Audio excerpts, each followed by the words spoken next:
Hello प्यारे बच्चों, कैसे हैं आप लोग। मैं हूं राजेश खन्ना और आप लोगों को मेरे YouTube चैनल उड़ी एकेडमी में वेलकम है, स्वागत है।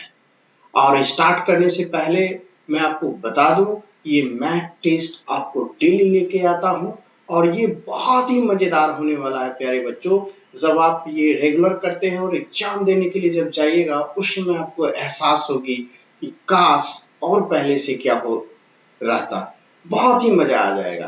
तो चलिए क्वेश्चन स्टार्ट करने से पहले एक बार फिर आप लोगों को इन्फॉर्मेशन दे दूं कि जो लोग मेरे चैनल पे नए हैं वो सबसे पहले सब्सक्राइब कर दें ताकि हर वीडियो का नोटिफिकेशन आपको सबसे पहले पहुंचे।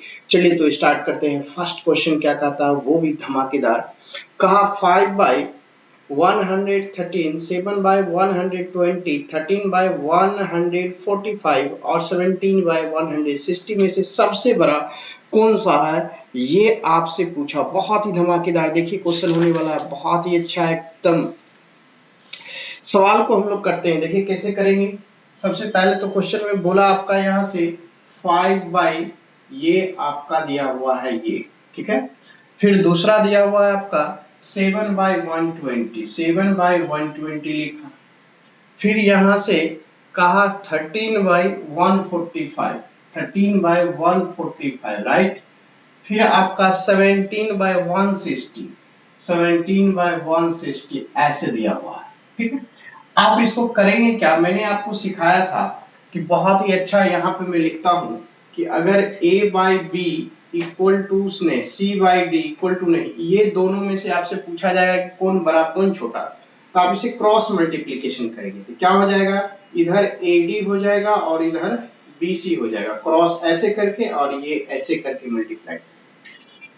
अगर AD ग्रेटर देन हो जाए BC तब आप कह सकते हैं कि AB, तब आप कह सकते हैं कि यहां से कि AB जो है वो ग्रेटर है CD से, राइट। अगर यह AD जो है वो छोटा हो जाए BC से तो आप कह सकते हैं कि यह AB जो है वो CD से छोटा है। इस तरीके से कंसेप्ट होता है, ठीक है। तो मैंने आपको दोनों बता दिया, इस तरीके से राइट डाउन कर लीजिए। उसी कंसेप्ट पे हम लोग इसको बनाएंगे।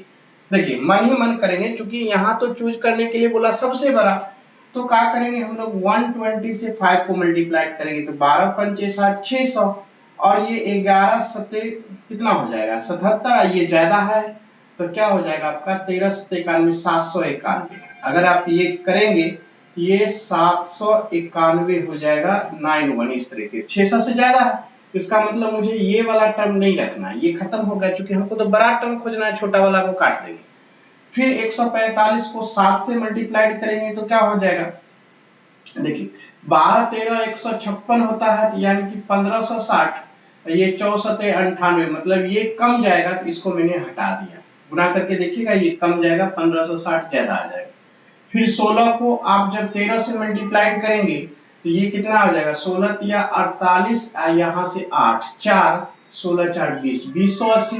और 17 को इससे करेंगे तो करके देख लीजिए, 17 × 5 = 85, 5 8, 17 चौका 68 और 8 हो जाएगा 76 का 6 बचा 7, 17 और 7 24। तो यहाँ पे 2080 है, ये 2465 है, ठीक है। तो ये आपका क्या हो जाएगा, ये छोटा हो गया और ये बड़ा हो गया, तो सबसे ग्रेटेस्ट यही हो गया। इसी को बोलेंगे ग्रेटेस्ट फ्रैक्शन या ग्रेटेस्ट संख्या, जो भी दिया होगा सबसे बड़ा भी, तो ग्रेटेस्ट फ्रैक्शन यही हो गया आपका answer. Greatest fraction equal to 17/160, जिस ऑप्शन में होगा टिक लगा लीजिए। बहुत ही झकास आंसर आपका निकल गया, कितनी खूबसूरत सा निकल गया वो देखिए। केवल कुछ नहीं, ये जो मैंने कंसेप्ट इधर बगल में लिखा, इसी कंसेप्ट पे सवाल को बनाएंगे, कभी दिक्कतें नहीं होने वाला। तो चलिए हम लोग नेक्स्ट क्वेश्चन पे चलता हूं। आशा करता हूं ये समझ गए, क्रॉस मल्टीप्लिकेशन कर देना है, जिस तरफ बड़ा आएगा उस तरफ बड़ा फ्रैक्शन होगा और जिस तरफ छोटा आएगा तो इसमें छोटा छोटा को काटते चलिए, अपने आप बड़ा निकल जाएगा। अगर छोटा बोलेगा तो बड़ा को काटते चलिए, अपने आप छोटा निकल जाएगा। चलिए मेरे प्यारे बच्चों, नेक्स्ट क्वेश्चन क्या कहता है, ये रहा आपके स्क्रीन पे, बहुत ही खूबसूरत सा। देखिए नेक्स्ट क्वेश्चन, क्वेश्चन नंबर 2, देखिए कितनी झकास है, इसको सीखेंगे।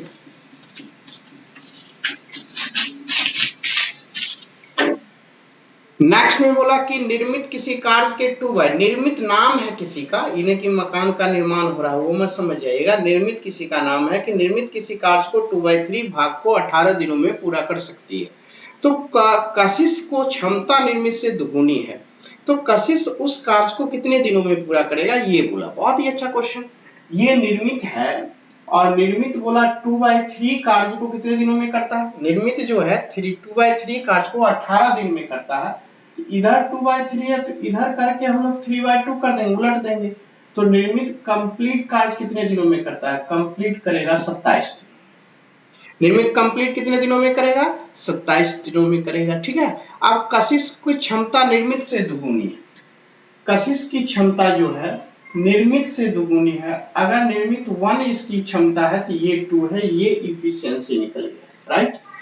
तब आपसे प्रश्न क्या कि बताइए कशिश उस कार्य को कितने दिनों में करेगा। तो मेरे प्यारे बच्चों ये जो आपका 27 दिया हुआ है वो किसका दिया हुआ है। आप बोलिएगा सर ये तो 27 दिया हुआ है निर्मित का। तो याद कर लीजिए जिसकी टाइमिंग दिया होता है उसी के कैपेसिटी से मल्टीप्लाइड करते हैं। मल्टीप्लाइड किसका कैपेसिटी, निर्मित का टाइमिंग है तो निर्मित की इफिशियंसी 1 यानी कैपेसिटी 1 हो गया, क्षमताएं जिसको बोलते हैं। अब जिसका निकालना होता है मेरे प्यारे बच्चों उससे डिवाइड करते हैं। निकालना तो है कशिश का, कशिश से डिवाइड कर देंगे क्षमता से, कशिश की क्षमता 2, तो यही कशिश का टाइमिंग निकल जाएगा। कितना आंसर आ जाएगा 27/2। डेज होगा तो डेज लिखेंगे, टाइम जो भी होगा वहां पर लिख देंगे। तो इतना डेज लगेगा 27/2।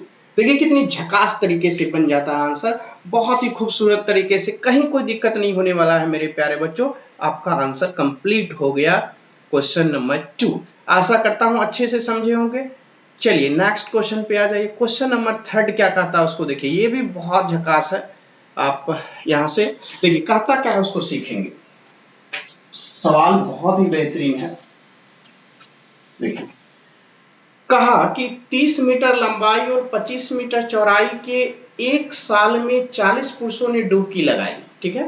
कहा 30 मीटर लंबाई और 25 मीटर चौड़ाई के एक साल में 40 यानी कि मीटर चौड़ाई के एक साल में 40 पुरुषों ने डुबकी लगाई, और यदि एक पुरुष औसतन 5 मीटर क्यूब पानी को विस्थापित करता है तो ताल के स्तर में कितनी वृद्धि होगी, ये सवाल पूछा। कहा कि 30 मीटर लंबाई और 25 मीटर चौड़ाई वाला एक ताल है, मतलब तालाब होगा, झरना होगा, जो भी होगा तो उस तरह से। तो 30 मीटर हो गया और उसका कितना दिया हुआ है, कहा कि उसमें 25 मीटर चौड़ाई है तो यहां से 25 लिख लेंगे। ऊंचाई तो मालूम नहीं है, ये ऊंचाई हो गया। और आगे बोला कि एक जब उसमें स्नान करता है तो 5 मीटर की पानी को विस्थापित करता है। जैसे मैंने तालाब में प्रवेश करूंगा क्या होगा, जितनी मेरी स्पेस छेकेंगे उतना पानी तो बाहर की ओर जाएगा। तो एक के लिए 5 मीटर क्यों है, तो उसने बोला 40, कुल इसमें 40 डुबकी लगाता है तो इतना पानी को विस्थापित करेगा। तो इधर भी आयतन हो गया, इधर भी आयतन हो गया, भाग दे लीजिए आंसर हो गया।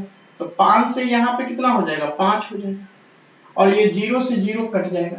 तो ये जो ऊंचाई बराबर कितनी हो जाएगी 4, 4 बाय इधर 5 गुना 3 15। तो ये तो आपका कितना निकल गया, ये तो मीटर क्यूब में निकल गया और मीटर मीटर का बोला, ये तो मीटर में निकल गया, सेंटीमीटर में बदल दीजिए। तो सेंटीमीटर में 100 से गुना कर देंगे यहाँ से।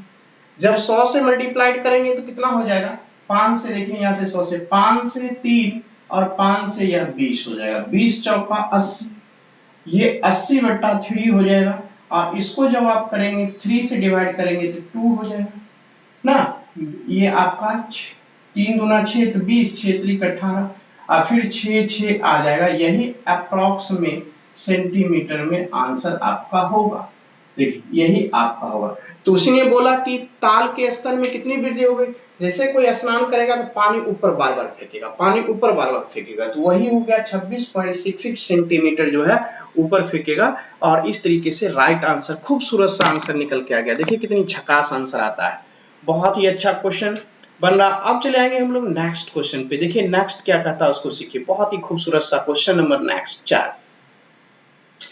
4 महीनों ने बोला एक वस्तु का अंकित मूल्य 2375 रुपए है, राइट। और बोला एक व्यक्ति उसे 50% और 25% की 2 क्रमिक छूट पे खरीदता है और 165 रुपए उसकी मरम्मत पे खर्च करता है। ठीक है। तो अब यहां से पहले तो उस पे छूट पे खरीदा, पहले तो इसको सीखेंगे कि 2375 रुपया अंकित मूल्य है यहां से, और 2 छूट पे खरीदा। पहला छूट उसने क्या कहा कि पहला छूट 50%, तो 50% देना पड़ेगा। 50% का कोई डिस्काउंट अगर दे रहा है तो एक 50% तो उसको देना पड़ेगा, तो 50% का मतलब क्या होगा 1/2 हो गया। अब सवाल उठती है, फिर बोला 25% का छूट। जब 25% का डिस्काउंट करेगा इसका मतलब 75% लेगा, ठीक है, तो 75% का फ्रैक्शन में करेंगे मेरे प्यारे बच्चों तो 3/4 हो जाएगा। ये आपका क्या हो जाएगा, उसने खरीद के लाया, और खरीद के लाया अब प्लस उसमें कितना मरम्मत पे जोड़ दिया, बोला 165 रुपया हो गया। ये कुल कितना हो जाएगा, सीपी हो गया, ये नहीं सीपी हो जाएगा। कहा एक वस्तु का अंकित मूल्य इतना है और इतने इतने छूट के बाद 2 क्रमिक खरीदता है और 165 रुपए उसकी मरम्मत करता है, टोटल उसमें जोड़ देंगे तो इतना रुपया हो गया। यदि वो इतने की लाभ पर बेचता है तो विक्रय मूल्य क्या होगा। पहले तो ये कुल इसका काट कूट लेते हैं, यहाँ पे 5 के फॉर्म में है इसलिए न 4 से कटेगा न 2 से कटेगा, कटेगा तो नहीं, जो भी बातें आएगी वो दशमलव में आ जाएगी, राइट।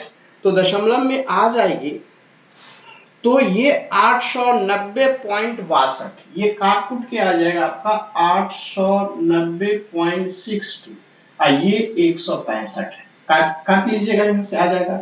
अब 165 को जोड़ दीजिए, 5 हो जाएगा, 9 6 15 का 5, 1 8 1 9 1 1055.62 ये सीपी आ, ठीक है। अब उसने सवाल में आपका एक चीज दिया हुआ है, ये दिया हुआ 62.5%।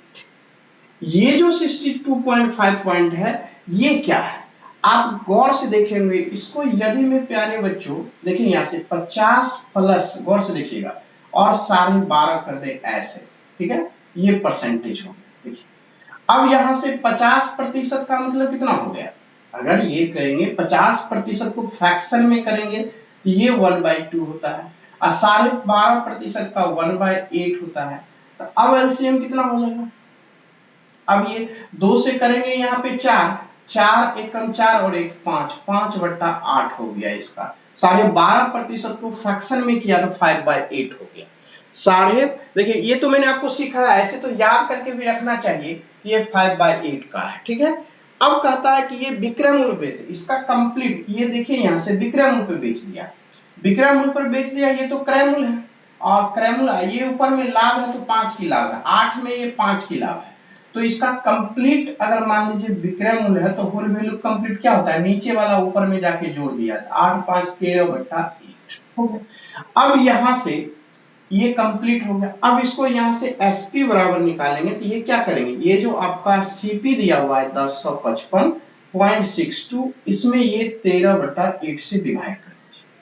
ये कितना से डिवाइड कर दीजिएगा, 13/8 से डिवाइड किया, जैसा ही 13/8 से डिवाइड कीजिएगा आपका 15 पॉइंट जो है 15.39 के अप्रॉक्स में आपका आंसर आ जाएगा। इस तरीके से हल कर लीजिएगा, भाग दे लीजिएगा, बना लीजिएगा। कंसेप्ट आपको झकास बताया, कहीं से कोई दिक्कत नहीं है।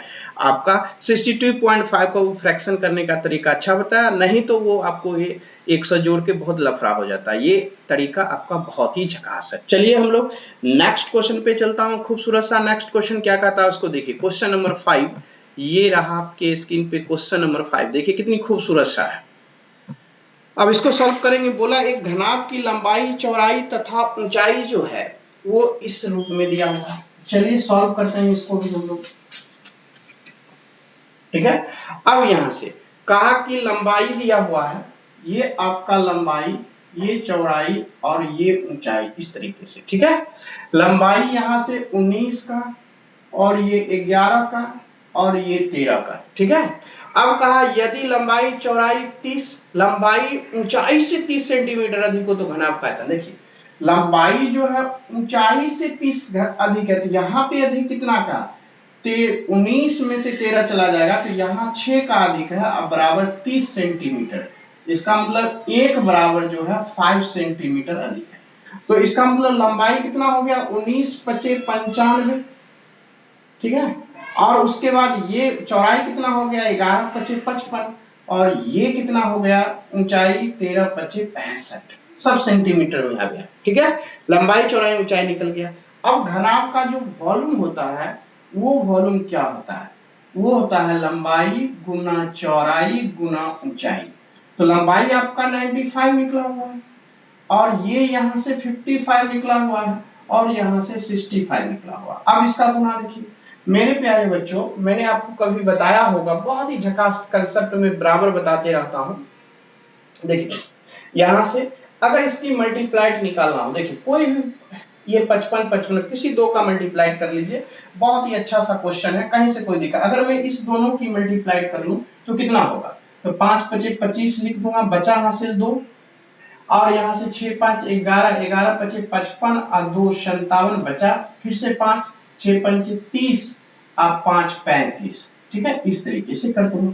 तो जब भी कोई संख्या, देखिए एक तरीका भी, एक कंसेप्ट भी यहाँ से सीख लीजिए, ये 55 और ये 65 है, इसका गुना देखिए 55 और 10 65 होता है, 55 और 10 65 होता है। तो दो अंकों की ऐसी संख्या जिसके इकाई अंक पे 5 हो और दोनों अंकों, दो संख्याओं के अंतर आपका 10 का हो, तो पहले दाईं ओर से 75 लिख दीजिए। उसके बाद क्या करना है, सबसे बड़ी संख्या में दाहाई के सबसे बड़ी संख्या में एक जोड़ दीजिएगा 7 और फिर दाएं से मल्टीप्लाई करके 7 से 35। उसके बाद ये 95 तो रहा। देखिए कितना सुपीरियर चीजें बताता हूं। अब इस 95 को मेरे प्यारे बच्चों आप चाहते हैं कि इतना मल्टीप्लाई कैसे लिखें, एक ही बार में लिख दें। तो ये 95 को थोड़ा सा देखिए, आप इसको 95 लिखा हुआ है, आप इसको 100 में से 5 को घटा सकते हैं, घटा नहीं सकते हैं 100 में से 5, तो 3575 यहां से आ गया 3575 और डबल जीरो 100 से। अब इसी 5 से इसको मल्टीप्लाई कर लेंगे, माइनस कर लेंगे, 5 5 25 2 7 5 35 और 2 37 बचा 3, 5 5 25 और 2 27, नहीं सॉरी 5 5 25 3 28 हो जाएगा, 28 हो गया, बचा आपका 2 और 5 दिया 15 और 2 17। अब इसको घटा लीजिए, यही आंसर हो जाएगा, यहां से आपका 25 हो जाएगा। अब ये 15 में 14, 14 में से 8 जाएगा, 6 बचेगा। ठीक है, अब यहां से ये कंप्लीट हो गया। अब यहां से ये आपका कितना हो गया, ये कंप्लीट हो गया, ये आपका 6 बचा, 6 में 16, 16 में से 7 जाएगा, 9 बचेगा। अब यहां से कितना हो जाएगा, अब ये 4 में से 3 बचेगा, यहां से 3, 33 96 25। देखिए 33 96 25, option number D is the right answer. कहीं से मैंने सहारा लिया, मैंने ये गुना आपको इस तरीके से सिखाया और इसी तरीके से एग्जाम में गुना कीजिएगा, कहीं अलग से गुना करने की कोई जरूरत नहीं पड़ेगा मेरे खूबसूरत बच्चों। देखिए यहां से क्वेश्चन नंबर 6 क्या है वो देखता हूं। 6 यहां पर है, बहुत ही अच्छा क्वेश्चन, ये आशा करता हूं समझ गए होंगे। अब क्वेश्चन नंबर 6 पे आ जाइए। क्वेश्चन नंबर 6 कहता है यहां से कि 12 खिलाड़ियों वाले एक दल की औसत आयु 23 है। ठीक है, अब देखिए ये 12 खिलाड़ी है, 12 यहां से प्लेयर है। ठीक है, 12 प्लेयर्स है और इसका एवरेज जो है वो 23 है। ठीक है, उसमें एक और जोड़ दिया जाए, एक किसको जोड़ दिया गया, प्रशिक्षक को, मतलब जो ट्रेनर है, यानी टी से ट्रेनर मान लेते हैं, 12 13 हो गया। अब ये कंप्लीटली सबका जो एवरेज हो गया वो कितना बोला, बोला 2 एवरेज बढ़ जाता है, इसका मतलब 2 बढ़ा तो 25 हो गया, यानी इससे बढ़ा कितना, यहां से +2 बढ़ा। देखिए मैं बहुत अच्छा बताता हूं। देखिए एवरेज का मतलब, जैसे कि 5 लड़का है और बोलेगा 5 लड़का को 5-5 टॉफी एवरेज दे दिया गया। जैसे आप लोग लड़ते होंगे बचपन में और फैमिली में 5 अगर छोटे भाई बहन होंगे और लड़ते होंगे तो बोला गया कि मैं लाता हूं और सभी को 5-5 दे दूंगा। इसका मतलब क्या है कि 5-5 टॉफी मिलेगा, तो वही एवरेज होता है। एवरेज का मतलब सबको मिलना उतना। अगर ये 25 एवरेज हो जाता है तो 12 13 सबको 25-25 मिलेगा। इसका मतलब ये हुआ कि अब सबको 25-25 हो गया तो टी को भी, यानी ट्रेनर को भी 25 होगा, लेकिन इसकी एज तो 25 होगी नहीं।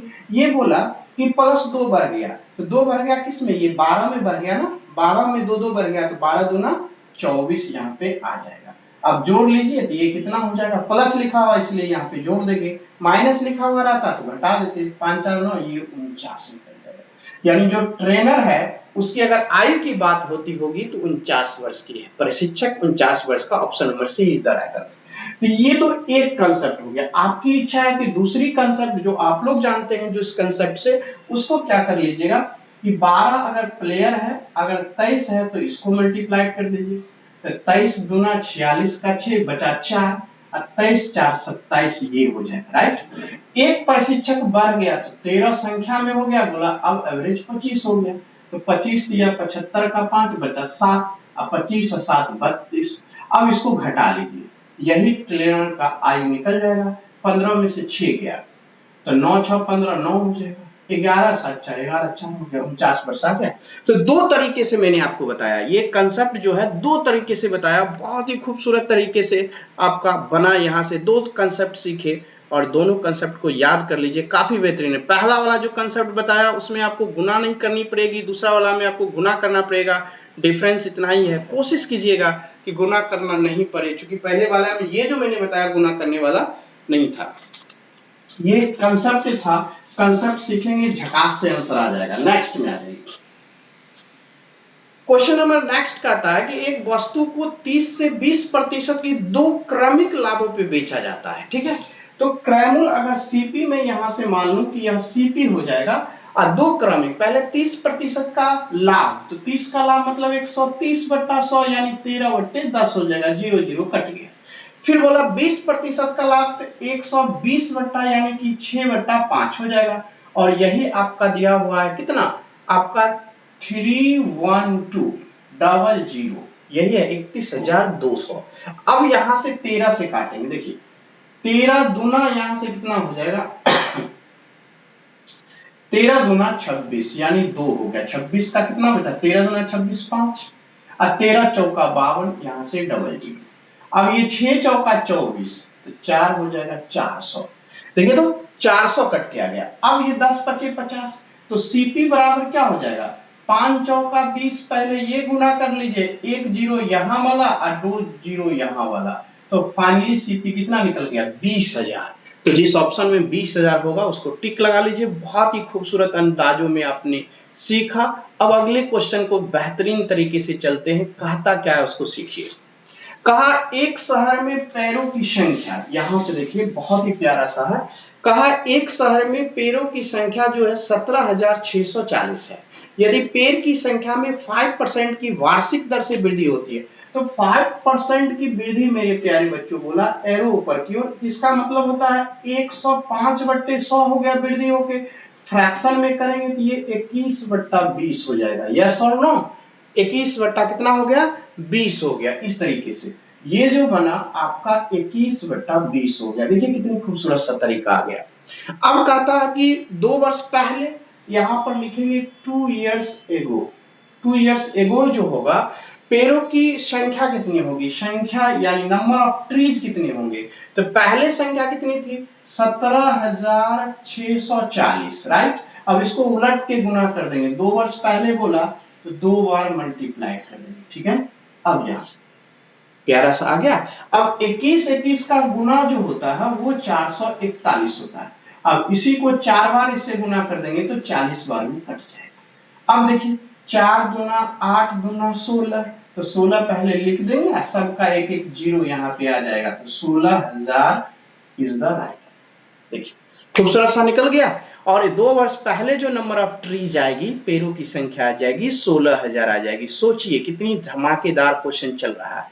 अब चले आइए नेक्स्ट क्वेश्चन पे। नेक्स्ट क्या कहता है उसको सीखिए। कहता है अमन तथा कपिल क्रमशः दिल्ली तथा ग्वालियर से, इसको ग्राफ के द्वारा समझिए, ठीक है। यहाँ पे अमन है और ग्वालियर यहाँ पे है और ये दिल्ली है, हो गया क्लियर। अब कहता है कि दोनों एक दूसरे की तरफ, एक यहां से चलना शुरू करता है कि यहां से शुरू करता है, ठीक है। अब कहा कि मिलने के बाद मथुरा में, दोनों एक दूसरे पे मथुरा में मिला, ये मथुरा स्टेशन है, यहाँ पे मिला, तो जो इधर से ट्रेन आई उसको इधर जाने में जो समय लगा, कहा कि ग्वालियर वह के बाद वह ग्वालियर तथा दिल्ली पहुंचने, पहले ग्वालियर पहुंचने में, तो ग्वालियर पहुंचने में कितना समय लगा, मिलने के बाद यहां से यहां का टाइमिंग लगा 196 मिनट। फिर मथुरा से दिल्ली की ओर जो पहुंचा उसको लगा 225 मिनट, ठीक है। ये टाइमिंग हो गया T2 और ये टाइमिंग हो गया T1, T2 और T टाइमिंग हो गया। तब ये जो होता है उसमें से बोला कि अमन की गति 30 किलोमीटर है और कपिल, अमन यहाँ पे है और इसकी गति 30 किलोमीटर पर आवर है, ठीक है। और कपिल जो है यहाँ पे, ये जो कपिल है जो इधर की ओर चलता है, उसकी स्पीड को मान लेते हैं x किलोमीटर पर आवर, ठीक है, और इसका 30 किलोमीटर पर आवर, यही सवाल है। तो इसके लिए फॉर्मूला होता है ऐसे समय में कि v1 बाई v2, ठीक है, तो क्या होता है टाइमिंग में ये t2 बाई यहां से t1, यही फॉर्मूला होता है, याद कर लीजिएगा। तो v1 जो मेरे प्यारे बच्चों यहाँ पे दिया हुआ पहला अमन का जो स्पीड है वो 30, और ये दूसरे का तो x मान लिया, और उसके बाद रूट के अंदर टाइम t2 बराबर 225, उसके बाद 196, क्योंकि मिनट है टाइमिंग कट जाएगा, तो क्या मेरे प्यारे बच्चों निकलेगा ये 30 बट्टा x बराबर ये 15 बट्टा जो है 14, तो 15 दूना यहाँ से 30, तो x का जो वैल्यू आएगा वो क्या निकलेगा 28 किलोमीटर पर आवर। यानी जो कपिल है उसकी जो स्पीड है वो स्पीड 28 किलोमीटर पर आवर है। देखिए कितनी झकास तरीके से बन गया। तो बीच में मिलने के बाद का टाइमिंग दिया हुआ था, हमने फार्मूला कंसेप्ट लगाया और झकास तरीके से बना लिया। अब चले आएंगे खूबसूरत सा तरीके से क्वेश्चन नंबर 10 की। कहा एक राशि पे 10 वर्ष का सामान्य ब्याज, देखिए यहां से नेक्स्ट क्वेश्चन में हम लोग क्या करेंगे, क्वेश्चन नंबर नेक्स्ट। कहा एक राशि पे 10 वर्ष का सामान्य ब्याज 3130 रुपया है, यदि 5 वर्ष बाद मूलधन जो है 5 गुना हो जाता है, ठीक है, तो 10 वर्ष के बाद कुल कितना ब्याज प्राप्त होगा। बहुत ही अच्छा क्वेश्चन। देखिए 10 वर्ष का सामान्य ब्याज दिया हुआ है, और 10 वर्ष का सामान्य ब्याज जो है, बहुत ही अच्छा क्वेश्चन, 10 वर्ष का सामान्य ब्याज जो है वो क्या दिया हुआ है, कहता है कि 5 वर्ष तक तो 5 वर्ष का ब्याज रहेगा। गौर से सुनिए यहाँ से, ये 5 वर्ष का तो ऐसा ही ठीक रहा, लेकिन 5 वर्ष के बाद उसकी मूलधन जो है तो वो क्या हो जाएगी 5 गुना हो जाएगी, ठीक है, तो ये 25 वर्ष हो जाएगा। तो कुल जो ब्याज उसका मिलेगा, कुल जो ब्याज उसका जो दिया जाएगा वो ब्याज कितने वर्ष का हो जाएगा, तो ब्याज जो हो जाएगा उसका आपका 30 वर्ष का हो जाएगा, 30 वर्ष हो जाएगा ना। 5 वर्ष तक का मूलधन सेम रहा तो 5 वर्ष का ब्याज ठीक है, और 5 वर्ष के बाद का मूलधन में 5 गुना हो गया तो 5 वर्ष तो 5 गुना हो जाएगा, 5 25 25, यानी कि 25 और 5 30 वर्ष का ब्याज हो जाएगा, जिसमें उसको 10 वर्ष का ब्याज मेरे प्यारे बच्चों, 10 वर्ष का सिंपल इंटरेस्ट जो है वो कितना दिया हुआ है वो सवाल में यहां से देखिए, कहा 3130 रुपया दिया हुआ है, तो आपको तो 30 वर्ष का चाहिए, तो 30 वर्ष का ऐसा ब्याज कितने हो जाएंगे 3130। अब यहां से देखिए ये इसका कितना गुना है 3 गुना, तो यहां से भी इसका 3 गुना कर दीजिए, कितना हो जाएगा 3 गुना कर दीजिए, क्या होगा 0 9 3 और ये 9, इतने रुपये हो जाएंगे 9390 रुपये। जिस ऑप्शन में 9390 हो वो ऑप्शन आपका राइट है। अब देखिए कितनी झकास से बन गया। अब हम लोग नेक्स्ट क्वेश्चन की ओर चलेंगे, क्या नेक्स्ट कहता है उसको देखिए, बहुत ही खूबसूरत सा क्वेश्चन नंबर नेक्स्ट। कहा आपका 11 में, देखिए बहुत ही अच्छा क्वेश्चन दिया हुआ है और खटाक से हम लोग बना लेंगे। पहले तो लिखता हूं 11 माइनस 13x बाय x, ठीक है, प्लस 11 माइनस, ठीक है, सब में 13 है, 13y बाय y, फिर से plus 11 minus 13z bye z, और ये आपका शायद कितना दिया हुआ है, ये आपका दिया हुआ है 5। देखिए कितनी खूबसूरत सा तरीका से दिया हुआ है, इस तरीके से हल कर लेंगे। ये आपका यहाँ पे 5 दिया हुआ है, दिख रहा होगा, ठीक है 5। अब क्या करेंगे, पहले सवाल में सीख लेता हूं कि अगर आपको a प्लस बी बाई सी कहीं पे लिखा होता है तो आप उसको a बाई सी लिख सकते हैं, अब b बाई सी लिख सकते हैं, यस और नो लिख सकते हैं ना। उसी तरह यहां से 11 बाई एक्स, ये आपका 11 बाई एक्स हो जाएगा, और ये कितना हो जाएगा x कट के 13, फिर यहां से 11 बाई कितना होगा y, और फिर ये कट के 13 आ जाएगा, क्योंकि y से y कट जाएगा, फिर यहां से 11 बाई z, और यहां से ये 13 बचेगा आपका, ठीक है 13, और ये आपका 5 फिर से देखिए आ गया। अब क्या करेंगे कि 13 13 13 तो 3 तिया 39, ये तो 13 13 आपका बचा ना मेरे प्यारे बच्चों, उसको उस तरफ ले जाएंगे, क्या होगा यहां से 11 कॉमन कर लेंगे तो ये 1 बाई एक्स, ठीक है, plus 1 by Y plus 1 by Z. अब ये आंसर कितना होगा 13 26 39, 39 और 5 44, ये हो गया। अब ये 11 से ये 4 बार में कट जाएगा, आपका आंसर कितना आ गया 1/x 1/y 1/z equal to 4 is the right answer. देखिए कितनी खूबसूरत तरीके से आंसर आ जाता है और बहुत ही झकास तरीके से आंसर आ गया। 1/x 1/y 1/z का मान जो है वो आपका आ गया 4 राइट, 4 नहीं, हाँ 4 राइट आंसर आ गया। अब चलता हूं नेक्स्ट क्वेश्चन जो आपके स्क्रीन पे है, ये भी बहुत खूबसूरत सा है। अब यहां से सीखेंगे। कहता है आपका ये जो आपकी जो मान दिया हुआ है इसमें न्यूनतम मान क्या होगा ये फाइंड आउट करने के लिए बोला। अब यहां से सीखेंगे। ये आपका 2x और फिर 9/x इक्वल टू आपका कितना दिया हुआ है, देखिए कहता है आपका 9 दिया हुआ है। देखिए यहां से, अब यहां से इसमें पुट करेंगे, पुटिंग मेथड से x बराबर अगर 3 भी पुट करेंगे और एक तो 3 पुट करेंगे तो देखिए ये 3 दूना 6 हो जाएगा और 9 बाई आपका कितना आ जाएगा 3, 3 से 3 कट जाएगा 3 हो जाएगा, तो ये भी 9 हो जाएगा। मतलब x बराबर 3 भी सेटिस्फाइड करेगा। एक आपका ये भी सेटिस्फाइड कर सकता है 3/2।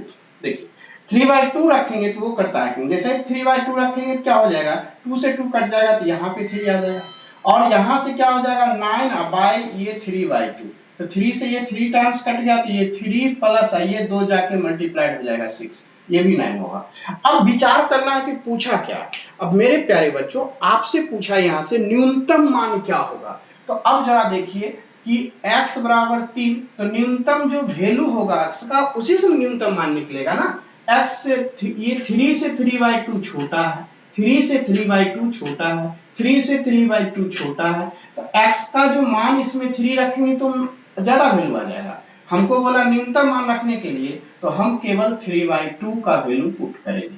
3/2 रखेंगे तो क्या वैल्यू आएगा किसमें, तो यहां से देखिए कहा इसमें रखिए x स्क्वायर 1/x², न्यूनतम वैल्यू कितना एट लिख देंगे, एट x इक्वल टू 3/2 पे, तो क्या हो जाएगा यहां से 9 3 दिया 9 अब बटे यहां से 4 नीचे, ठीक है।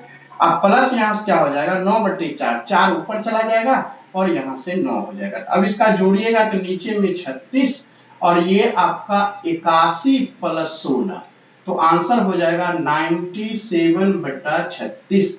जिस ऑप्शन में होगा टिक लगा लीजिए, 97/36 option number B is the right answer. देखिए कितनी खूबसूरत है। बोलेगा सर आपने 3 क्यों नहीं पुट किया, 3 इसलिए नहीं पुट किया कि आपको बोला न्यूनतम वैल्यू, तो 3 से पुट करने पे ज्यादा वैल्यू आए, मतलब कि वो मैक्सिमम वाला आ जाता है इसलिए। चलिए नेक्स्ट क्वेश्चन की ओर चलता हूं। एकदम सारा क्वेश्चन कंसेप्चुअल है मेरे प्यारे बच्चों, मैं इसलिए थोड़ा सा बता देता हूं लिख करके कि आप एकदम देखेंगे तो बिल्कुल आपका 4 चांद लग जाएगा। देखिए यहां से नेक्स्ट कहा आपका यहाँ पे 5x माइनस वाई आप बटा में 5x प्लस वाई और ये 3/7 दिया हुआ था, यही है ना 3/7। तो आप इसे क्या करेंगे उलट सकते हैं। कैसे उलटेंगे कि आप इसको 5x प्लस वाई बटा 5x minus Y equal to 7/3 लिख सकते हैं, ठीक है। अब इसके लिए एक रूल होता है उसको सीख लीजिए कि यदि a plus B by A minus B बराबर c/d हो तो आप क्या लिख सकते हैं, जिस तरफ कंपोनेंडो डिविडेंडो लगा हुआ है उस तरफ फ्रैक्शन में लिख लीजिए और जिस तरफ नहीं है उस तरफ लगा दीजिए, यही रूल होता है। तो इस तरफ कंपोनेंडो डिविडेंडो में इस तरफ फ्रैक्शन है तो इसको हम लोग 5x बटा y लिख सकते हैं और इसको 7 प्लस 3 10 और 7 माइनस 3 आपका 4 हो जाएगा। देखिए 5 से काटेंगे कि यहाँ पे 2 बार, तो ये जो आपका xy का जो वैल्यू आएगा कितना आएगा 1/2 आएगा कि नहीं आएगा। अब आपको मान क्या निकालना उसको देखिए, मान आपको निकालना है, मैं यहाँ पर लिखता हूँ। देखिए खटाक कैसे निकलता है 4x² plus y², 4x² plus y², ठीक है। उसके बाद माइनस 4xy, 4xy राइट। अब यहां से आ जाएगा, फिर नीचे में लिखा हुआ 9x और 16, 9x² प्लस 16y² और उसके बाद प्लस 24, यहां से 24xy ऐसे लिखा हुआ है। अब इसका हल देख लीजिए कितना है। अब ये क्या है, x का मान 1 पुट करना है, y का मान 2 पुट करना है। x का मान 1 पुट करना है, y का मान 2 पुट करना है। तो x का मान यहां से 1 पुट करेंगे तो क्या होगा 1 का स्क्वायर तो 4 ही होगा, y का मान 2 पुट करेंगे तो 2 का स्क्वायर 4 हो जाएगा, माइनस यहां से क्या हो जाएगा, देखिए यहां से यहाँ पे x का मान 1, y का मान 2, तो 4 गुना ये 8 हो जाएगा। ऊपर में लिख लिया, नीचे में आ जाएगी। x का मान 1 तो 1 का स्क्वायर 1, तो 9 इंटू 1 9 ही होगा। अब यहाँ से y का मान 2, तो 2 का स्क्वायर 4, 16 चौका 64 हो जाएगा। अब यहाँ से x का मान 1, y का मान 24 गुना कितना होगा 48, तो ये आपका प्लस में हो गया। अब ऊपर में जोड़ लीजिए, 4 4 8, 8 माइनस 8 चला गया तो 0, तो 0 बाय एनीथिंग इक्वल टू क्या होगा 0 ही आंसर होगा। फाइनली आपका 0 आंसर। तो इस तरीके से हमने कितने अच्छे कंसेप्ट से बना दिया। इस तरीके को सीखिए, बहुत ही बेहतरीन कंसेप्ट आ गया। और इस तरह से जिस ऑप्शन में ऑप्शन नंबर 0 होगा वो आपका राइट आंसर होगा। खूबसूरत सा नेक्स्ट क्वेश्चन की ओर बढ़ते हुए, नेक्स्ट क्वेश्चन देखिए कितनी झकास है वो देखिए। क्वेश्चन नंबर नेक्स्ट ये रहा आपका 14 जो है बहुत ही खूबसूरत सा है, ये देखेंगे बहुत ही अच्छा क्वेश्चन। क्वेश्चन नंबर 14 कहा कि x प्लस वाई का होल स्क्वायर जो है, एक्स वाई प्लस जो है वो आपका दिया हुआ है यहाँ से किसका 1 के बराबर। सीखेंगे क्वेश्चन नंबर, ये आपका 1 के बराबर x plus X into Y plus 1। देखिए कितनी खूबसूरत सा है वो देखिए। यहां से अब हम लोग चलेंगे यहां से सवाल को हल करेंगे। देखिए आपको करना क्या है, कुछ नहीं करना होता है, बहुत ही आसान है, सिंपल सा हीट एंड ट्रायल मेथड लगाएंगे और आंसर निकाल लेंगे। देखिए यहां से कैसे करेंगे। सवाल को कहा आपसे कि x प्लस ये y का होल स्क्वायर जो है ये x y प्लस 1 के बराबर है, ऐसे बोला। तो करेंगे क्या यहाँ पे कि गौर से देखिए, अगर मैं x बराबर 1 मान लूं, ठीक है, और y बराबर 0 मान, आप चेक करके देखिए x ये 1 प्लस 0, 1 प्लस 0 का होल स्क्वायर क्या हो जाएगा 1 ही होगा।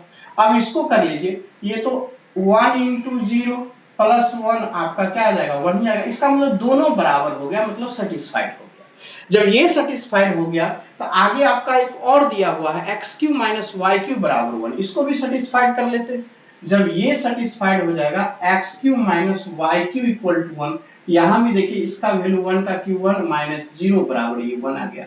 मतलब हमने जो x बराबर 1 लिया, y बराबर 0, वो सेटिस्फाइड हो गया। इसलिए आगे जो आपसे पूछा कि x माइनस वाई बराबर क्या होगा, x का मान 1, y का मान 0, इस तरह से 1 आपका आंसर आ गया।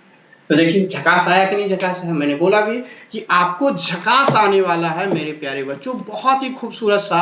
अब चले आएंगे नेक्स्ट क्वेश्चन की ओर। देखिए नेक्स्ट क्या कहता है, बहुत ही अच्छा, ये भी बहुत ही अच्छा है, लेकिन सवाल है ज्योमेट्री का, बहुत ही खूबसूरत सा सवाल। सीखेंगे कैसा आपका दिया यहाँ पे स्क्रीन पे। देखिए सवाल कहता है कि पहले तो आप फिगर को ड्रॉ कर लीजिए, क्योंकि फिगर ड्रॉ करेंगे तभी आप अच्छे से समझ पाएंगे।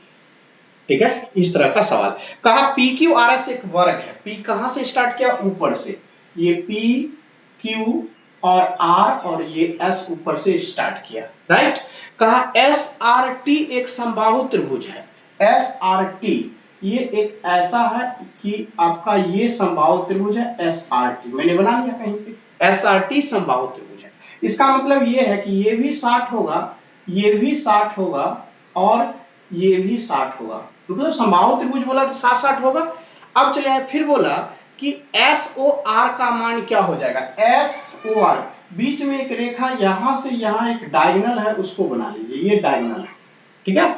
डायगोनल हमने बना दिया एस से क्यू लेकर के, और ये जहां पे कटा उस पॉइंट को हमने ओ मान लिया। अब जरा गौर से देखिए, मैं आपको बता दूं ये जब स्क्वायर हो जाए, गौर से सुनिएगा, ये जब स्क्वायर हो जाएगा, फिगर दिख रहा होगा या नहीं दिख रहा होगा, नहीं दिख रहा, तो मैं थोड़ा सा और आपको दिखाता हूं। पहले तो फिगर से देख लीजिए, इस तरफ ये आपका स्क्वायर हो गया, अब दिखाई दे रहा है। स्क्वायर का जो डायगोनल से आप मिलाइएगा, तो ये जो वर्टेक्स पर यहाँ पे जो कोण बनता है उसका ये डायगोनल जो है बाइसेक्ट करता है। अगर ये तो जानते हैं कि ये वर्ग हो चाहे आयत हो, ये दोनों का प्रत्येक कोण 90 डिग्री होता है, तो उसका आधा कर देगा तो 45 हो जाएगा। ये वर्ग में वर्ग में क्या होता है मेरे प्यारे बच्चों, वर्ग का जो विकर्ण होता है वो शीर्ष को क्या करता है, बाइसेक्ट करता है। वर्ग में जानते ही हैं कि 90 डिग्री कोण बनता है, प्रत्येक कोण तो आधा करेगा 45। उसी तरह से यहाँ भी जब ये एस क्यू विकर्ण है आपका, ये आधा करेगा तो 45 हो जाएगा। ठीक है, आधा 45 हो गया। अब आपको तो निकल गया, इस तरफ 60 दिया, इस तरफ 45 दिया, तो आपको कोण तो एसओआर निकल ही गया।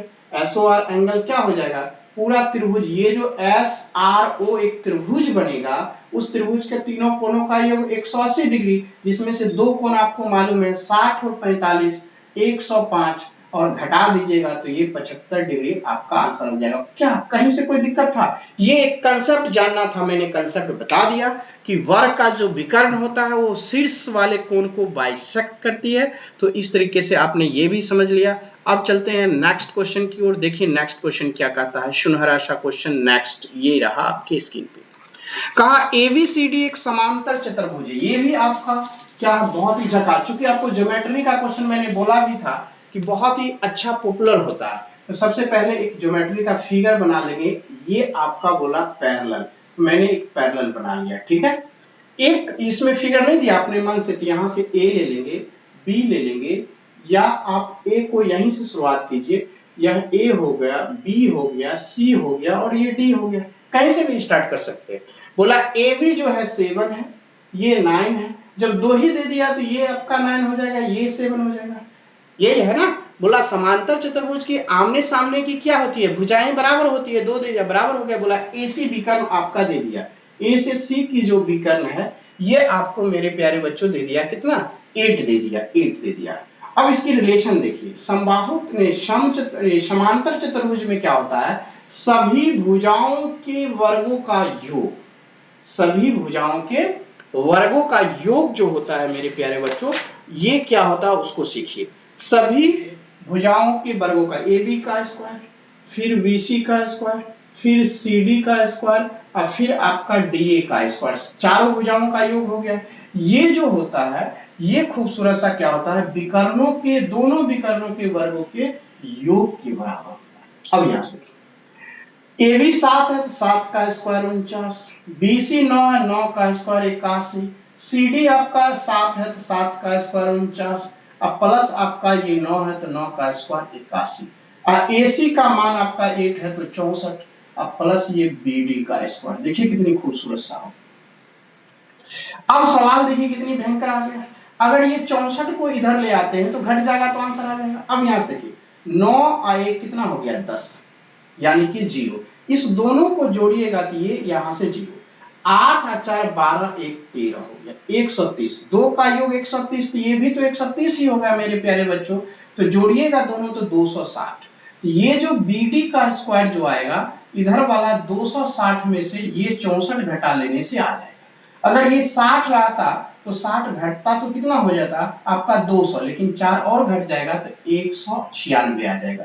इसका मतलब हो गया बीडी बराबर जो है वो आपका कितना होगा 14, और यही बीडी जो दूसरा विकर्ण है उसका मान निकल गया 14 सेंटीमीटर। कितनी खूबसूरत सा आपका आंसर आ गया, ये देखिए ये खूबसूरत सा बीडी बराबर आ गया 64 सेंटीमीटर। क्या खूबसूरत आंसर था वो देखिए। जोड़ने का भी तरीका यूनिक बताया, हर चीज आपको यूनिक दे रहा हूं मेरे प्यारे बच्चों। देख के समझिए कि सर कितनी मेहनत कर रहे हैं। आपको लगता होगा कि सर मेरे लिए मेहनत कर रहे हैं, तो जरूर लाइक कमेंट शेयर करना ना भूलेंगे।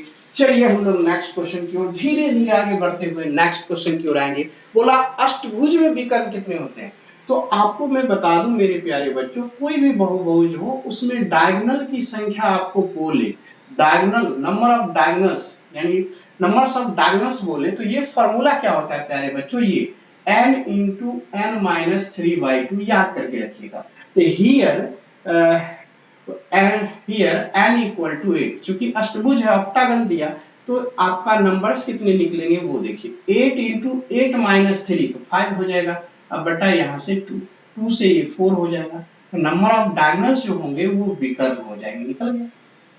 तो कितनी खूबसूरत तरीके से निकल गया। जब भी कोई भी बहुभुज दिया हुआ हो तो ये आपका विकर्णों की संख्या होती है n into n minus 3/2, और इस तरीके से आंसर निकाल लेंगे। अब खूबसूरत सा यहाँ पे देखेंगे कितनी प्यारा सा है, आप उसको देखिए। बहुत ही पॉपुलर क्वेश्चन नेक्स्ट आपके सामने आ रहा है 18। क्वेश्चन जब भी अगर देखने में बड़ा हो तो आपको मैंने बताया था कि बड़ा से आप डरिएगा नहीं, बड़ा होता है लेकिन उसका बनाने की जो कंसेप्ट होती है वो बहुत झकास होती है। बोला एक चौड़ाई वृत्त, यहाँ से जो चौड़ाई वृत्त भाषा में लिखा हुआ, भाषा को समझना, कोई चौड़ाई वृत्त नहीं होता है, वृत्त चौथाई वृत्त बोलता, चौड़ाई ना होकर के एक चौथाई वृत्त बोलता तो क्या होता, हम लोग ऐसे बनाते, यहाँ से एक चौथाई वृत्त का भाग ऐसे हो जाता, देखिए एक चौथाई वृत्त का एक चौथाई भाग, ये हो गया, यही कहा ही है। इस वर्ग में, इस चौथाई वाले वृत्त में एक वर्ग है, वर्ग इस प्रकार बनाया है जिसकी त्रिज्याओं पर, तो दो त्रिज्या होगी, ये 0 हो गया, अगर मैं a लूं और ये b लूं तो ये ए बी, दो त्रिज्याएं होगी, त्रिज्या तो बराबर होती है। बोला दो संलग्न भुजा, संलग्न शीर्ष केंद्र से समान दूरी पर, केंद्र से समान दूरी पर, तो एक यहाँ पे बना लेता हूँ, एक यहाँ पे बना लेता हूँ, और इस तरह से ये आपका हो गया संलग्न वर्ग का। और शेष दो जो है आपकी, यहाँ से शेष दो, एक यहाँ पे, एक वर्ग का यहाँ पे, और एक आपका चलाएगा यहाँ पे, ठीक है। और इस तरह से एक वर्ग बन गया आपका, ये देखिए वर्ग बन गया। इसका नाम अगर मैं यहाँ से पी क्यू आर और एस दे देता हूँ, ठीक है, नाम दे दिया पी क्यू आर एस। अब कहा वर्ग की भुजा 5√2 है, इसका मतलब है यह पी क्यू क्यू आर और R S equal to P S बराबर आपका √5/√2 दिया हुआ है, यहां से √5/2, ठीक है, इस तरीके से। अब सवाल देखिए, अगर मैं इसके विकर्णों को मिला दूं, इसके यहां से यहां अगर विकर्ण मिला दूं इस तरीके से, तो ये जो विकर्ण होंगे, विकर्ण क्या होते हैं, अगर मैं पी आर की बात करूं, पी आर या एस क्यू की बात करूं, तो पी आर और एस क्यू दोनों तो बराबर होगा, क्योंकि विकर्ण वर्ग के बराबर होते हैं। तो ये क्या होता है, विकर्ण बराबर √2 गुना एक भुजा, एक भुजा तो √5, आप बट्टे में √2 कर लीजिए, कट गया, तो आपका ये √5। अब सोचिए ये जो कटान बिंदु आया यहां से, गौर से सवाल आपसे क्या पूछा, सवाल पूछा तो वृत्त की त्रिज्याएं कितनी होगी ये आपको बताना है, बहुत ही खूबसूरत सा बताया, कहीं से कोई दिक्कत नहीं है। देखिए सवाल कैसे बनता, अगर ये √5 है मेरे प्यारे बच्चों, अगर ये √5 है तो आधा करूंगा तो ये कितना हो जाएगा, ये जो आपका पार्ट बनेगा ये 5/2 बनेगा, यस और नो बनेगा कि नहीं बनेगा, क्योंकि ये जो पी आर जो है, पूरा पी आर यहां से लेके यहां तक है, तो ये पार्ट यहां से आधा करेंगे क्या हो जाएगा रूट, और जितना वो आधा करेंगे उतना ही तो ये ओ क्यू होगा ना, यानी कि आपका जो ओ क्यू हो जाएगा, अगर इसको एम मान लेता हूं, ये पीएम, यानी पीएम जो होगा वो पी आर का क्या हो जाएगा, हाफ हो जाएगा, इस तरह से ये √5 है तो इसका आधा हो जाएगा, इसलिए मैंने ओ क्यू बराबर ये लिखा। ये जो आपका दिया हुआ एस क्यू, ये तो टोटल मालूम है कि एस क्यू बराबर कितना √5, तो मैं यहां से लेके यहां तक मिला दूं, यानी कि यहां पे सेंटर से परिधि पर के कहीं पर भी मिलाऊंगा तो रेडियस ही हो जाएगा, यानी रेडियस आर इक्वल टू क्या हो जाएगा, ओ एस। और ये ओ एस बराबर, अगर इस त्रिभुज की बात करूं ओ क्यू एस त्रिभुज की, तो ये क्या हो जाएगा, समकोण त्रिभुज बनेगा यहाँ पे, तो क्या हो जाएगा आपका, यहाँ से जो बनेगा ओ क्यू, ओ से क्यू, ओ क्यू का स्क्वायर प्लस एस क्यू का स्क्वायर, ओ क्यू का स्क्वायर करेंगे, ओ क्यू का स्क्वायर यहां से लिख देता हूं एक बार, अब प्लस जो होगा ओ क्यू का स्क्वायर, अब प्लस जो होगा वो एस क्यू का स्क्वायर, राइट। अब जो आगे सवाल जाएगा, ओ क्यू का स्क्वायर कहां पे, √5/2, तो 5/4 निकल जाएगा, एस क्यू का स्क्वायर √5 तो 5 निकल जाएगा, ठीक है। अब देखिए यहाँ से 4 पंचे 20, 5 25/4, यानी कि 5/2 निकल जाएगा, यानी कि आपका जो आंसर हो जाएगा 2.5 आ जाएगा, आपका जो आंसर हो जाएगा वो रेडियस कितना निकलेगा 2.5। आशा करता हूं कि बहुत अच्छे तरीके से समझे होंगे, बहुत ही खूबसूरत अंदाज में मैंने आपको बताया। चलिए झकास, अगले क्वेश्चन पे चलता हूं, अगला खूबसूरत सा क्या कहता है उसको देखिए, बहुत ही खूबसूरत सा नेक्स्ट क्वेश्चन, और इस क्वेश्चन को रिपीट करके पॉज करके 2-3 बार देखेंगे, बहुत ही अच्छा निकलेगा। नेक्स्ट क्वेश्चन की ओर चलिए। क्वेश्चन नंबर नेक्स्ट जो आपको बताया वो क्या बताया, यहां से सीखेंगे। क्वेश्चन नंबर नेक्स्ट कहा 19 में, ये जो 19 है वो सेक स्क्वायर थीटा, और आगे आपको दिया प्लस में, आगे प्लस में दिया tan स्क्वायर थीटा बाय 5/3, ऐसा ही दिया, ठीक है, 5/3। आपको हीट एंड ट्रायल मेथड से थीटा बराबर यदि आप 60 डिग्री पुट कर लेंगे तो क्या होगा, देखिए चेक करके देखता हूं कि जो मैंने माना 60 डिग्री वो सही है कि नहीं। तो सेक 60 पुट करूंगा तो सेक 60 बराबर होता है 2, स्क्वायर लगा हुआ है, क्या होगा यहाँ से नहीं √2 होता है। तो ये सेक 30 आपका यहां से आपका 30 अगर लेते हैं 60 बराबर, तो आपका यहां से जो हो जाएगा कितना लाना है आपको, कितना 660। यहां से क्वेश्चन नंबर जो है वो आपका इस तरीके से बनेगा कि आपकी आंसर आ जाए। 660 में थोड़ा सा कंफ्यूजन दे रहा है, ठीक है। अगर मैं यहां से 30 की बात कर रहा हूं, क्योंकि 60 में ये क्या हो जाएगा, 60 में मेरे प्यारे बच्चों पुट करेंगे तो कंफ्यूजन कहां पे होगी वो बताता हूं कि सेक 60 बराबर 2 होता है, 2 का स्क्वायर 4 आ जाएगा, जो आपको बहुत सा बड़ा वैल्यू दे देगा। इतने लाना है, सेक 30 बराबर पुट करके देखता हूं। 30 पुट करेंगे तो क्या होगा कि cos 30 बराबर होता है √3/2 और ये हो जाएगा 2/√3, तो क्या हो जाएगा 4/3 यहां से मिल जाएगा। और मेरा प्यारे बच्चों यहाँ का tan 30 बराबर होता है 1/√3, स्क्वायर लगा हुआ है तो 1/3 हो जाएगा, रूट हट जाएगा। अब बेस में समान हो गया तो 4 1 5, देखिए सेटिस्फाइड कर गया, सेटिस्फाइड कर गया तो मेरा सही है। और जब सही है तो मेरे प्यारे बच्चों जो आपको फाइंड करने के लिए बोला tan 2θ बराबर, तो tan थीटा के जगह पर 30 पुट करेंगे, यहां से 30 तो ये कितना हो जाएगा 60, और tan 60 जो होता है सुनहरे अक्षरों में √3 होता है। इस तरीके से जिस ऑप्शन में √3 हो वो आपका राइट आंसर निकल गया। अब हम लोग चलेंगे खूबसूरत अंदाज में नेक्स्ट क्वेश्चन की ओर। नेक्स्ट क्या कहता है उसको सीखिए, बहुत ही अच्छा, बहुत ही झकास आपके स्क्रीन पे ये रहा, देखेंगे। देखिए ये भी खूबसूरत अंदाज में बन जाएगा, केवल पेशेंस के साथ बैठिए। कहा एक मीनार मंदिर से ऊपर स्थित बिंदु P से टूट गया। एक मीनार कंप्लीट है ऐसे, ठीक है, और समतल पर मैंने इसको स्टेबल कर दिया, राइट। उसने बोला कि यहां से उसने बोला आपका कि मैदान से ऊपर स्थित बिंदु P से उसने टूट गया, यहाँ पर बिंदु P है और यहाँ से टूट गया और टूटते टूटते ऐसे गिरा, इसका मतलब ये पार्ट ऐसे गिरा। वो जो गिरा वो Q बिंदु पे जाके गिरा जो मैदान के साथ 60 डिग्री की, क्या कहा है 60 डिग्री का कोण बनाता है। फिर Q के विपरीत दिशा में, अगर Q इस साइड है तो विपरीत दिशा यहाँ पे होगा P। अब यहां से विपरीत दिशा में स्थित बिंदु P का उन्नयन कोण 30 डिग्री है, इसी बिंदु से इसका बनाएंगे तो ये 30 डिग्री है, ऐसे सवाल बना। फिर कहा आपसे तो मीनार की कुल ऊंचाई कितना, जबकि QR कहां पे है, ये बिंदु P नहीं होगा, ये बिंदु जो होगा क्योंकि विपरीत दिशा में स्थित R बिंदु होगा, और ये जो QR है इसकी टोटल जो आपकी कुल दूरी है 180 जो है वो मीटर में दिया। तो आपसे बोला कि ये जो मीनार की ऊंचाई जो है PM, ये आपको निकालना है। ये जो आपका टावर है, ये जो टावर है इसकी ऊंचाई चाहिए। तो देखिए हम लोग कैसे बनाते हैं सीखिएगा।